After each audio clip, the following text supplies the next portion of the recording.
Hi. In this video, we're going to review some of the rules that we've learned concerning the status of the parties, the inducement to make a promise, and the substance of promises.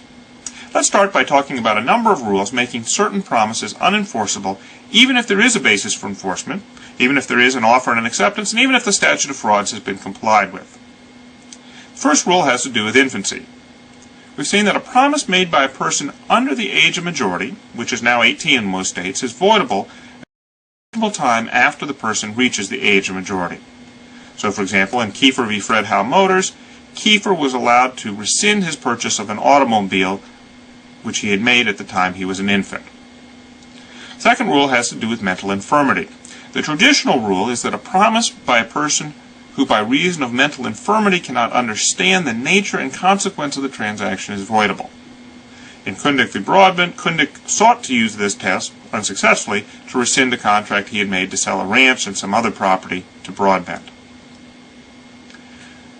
The third rule is a more modern test for mental infirmity. In a few states, not all but a few, a promise by a person who by reason of mental infirmity cannot act in a reasonable manner in respect to the transaction is voidable, provided that the promisee has notice of the person's condition.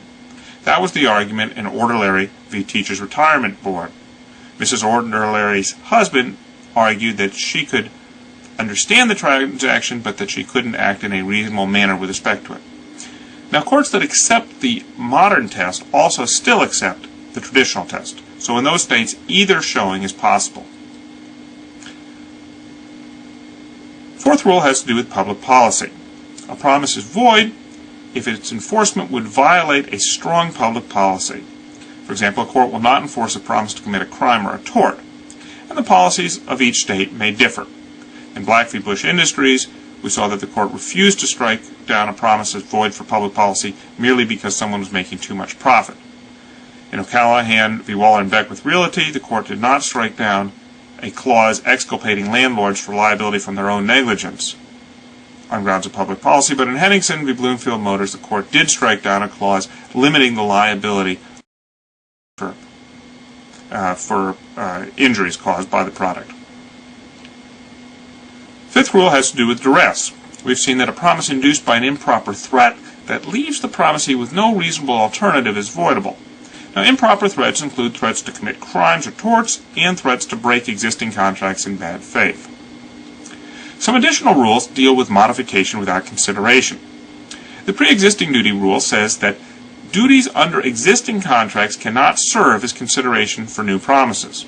Accordingly, a promise by one party to modify an existing contract by unilaterally assuming additional duties lacks consideration and is not enforceable. That was the case in Alaska Packers v. Domenico. Alaska Packers had a contract with Domenico and the other workers. Although it had promised then to pay more money, there was no new consideration for that subsequent promise.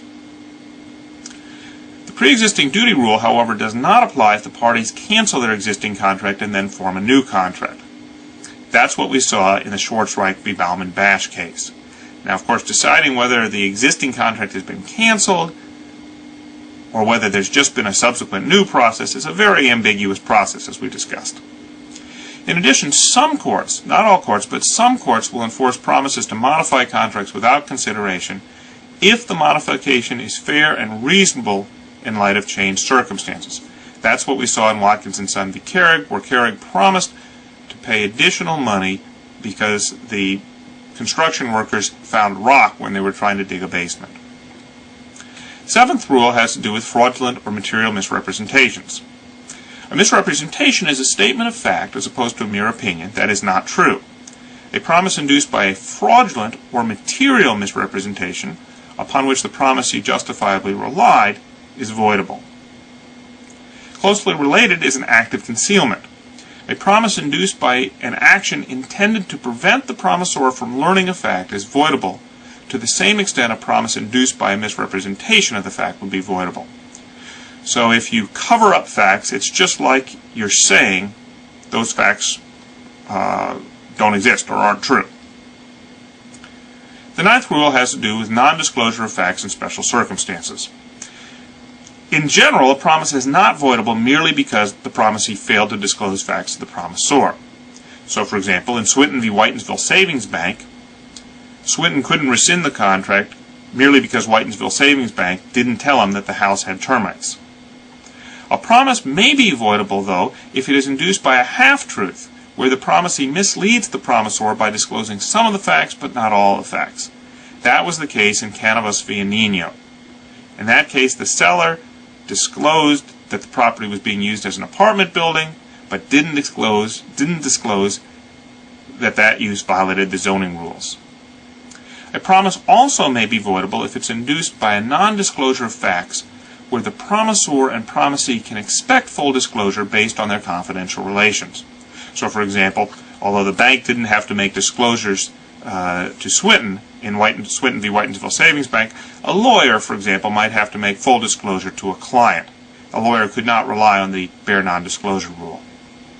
The 10th rule has to do with mutual mistake. A mistake is an incorrect belief about what the facts currently are, as opposed to a poor prediction about what the facts might later turn out to be. And we've seen that a promise induced by a mutual mistake as to a basic assumption that has a material effect is voidable unless the promisor for some reason bore the risk of mistake.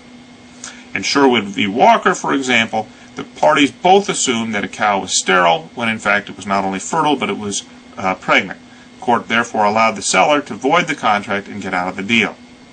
We saw two other cases, Wood v. Boynton and Stees v. Leonard, in which the courts evidently found that some of these elements were not satisfied. What about unilateral mistakes? Well, in some states, a promise induced by a unilateral mistake of the promisor is voidable if enforcement would make the contract unconscionable. Not all states agree with that, and it does run somewhat contrary to the idea of the bare non-disclosure rule.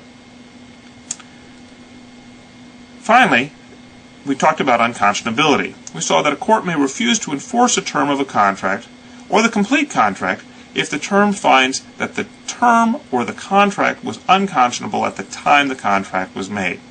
We'll be talking more about this next semester when we study the Uniform Commercial Code. Now,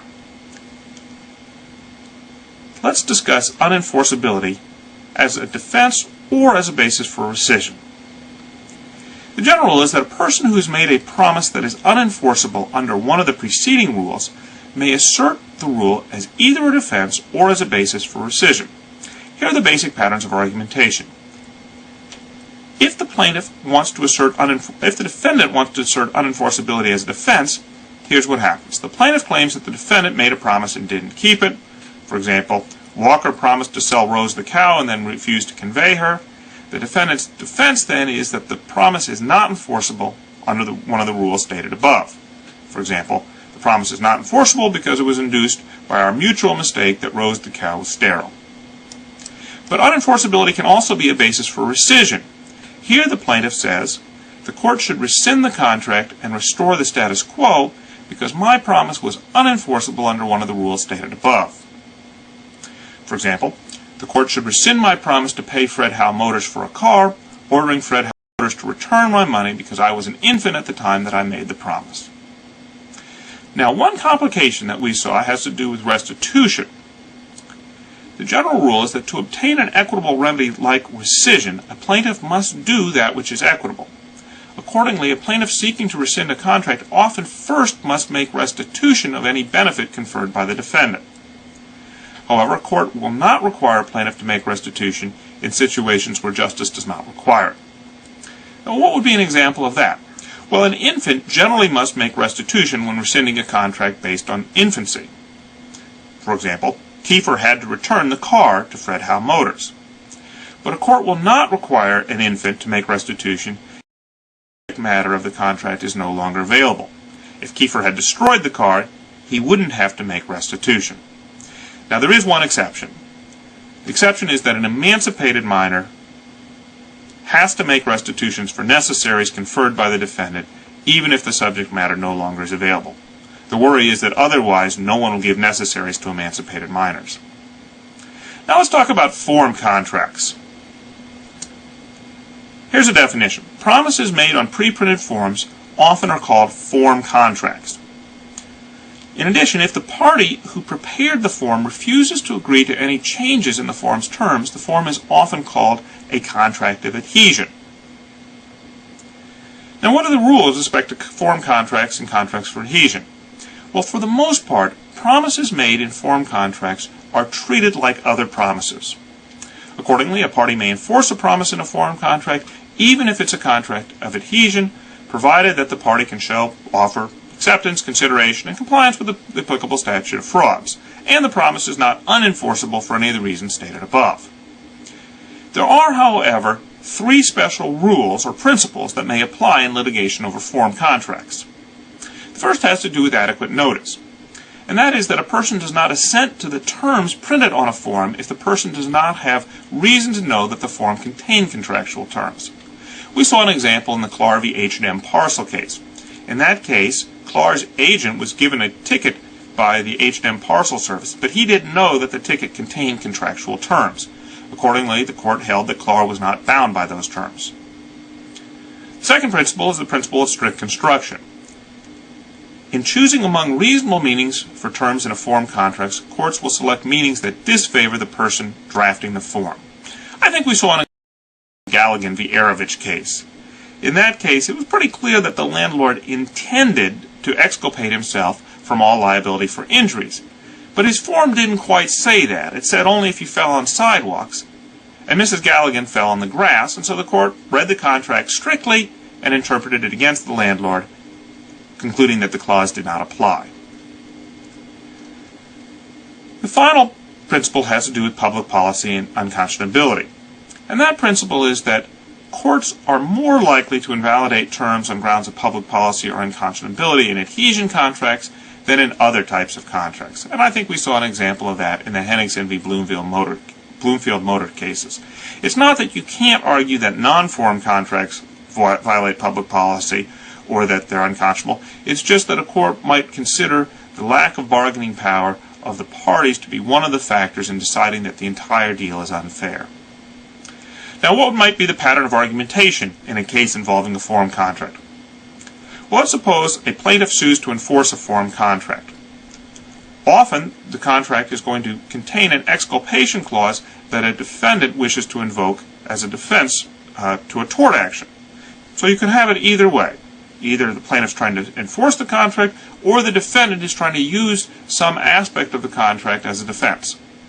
The following pattern of argumentation might ensue in the latter case. The plaintiff says the defendant breached a contract or committed a tort. The defendant's defense is that I'm not liable, or my liability is limited, to the exculpation clause in our form contract. For example, the landlord might say, I'm not liable because the lease said that I'm not liable for any personal injuries that are caused. Now here the plaintiff has 3 replies. The first reply is that the form contract is not enforceable because I did not have adequate notice that the form contained contractual terms. The second reply is that the exculpation clause, when strictly construed, should be interpreted to mean X, and it therefore does not apply to this situation. Of course, you have to explain what exactly X means. The third reply is that the exculpation clause is unenforceable because it violates a strong public policy against X. And again, you have to explain what the policy is. A policy against allowing manufacturers to injure consumers who might be unwary, for example.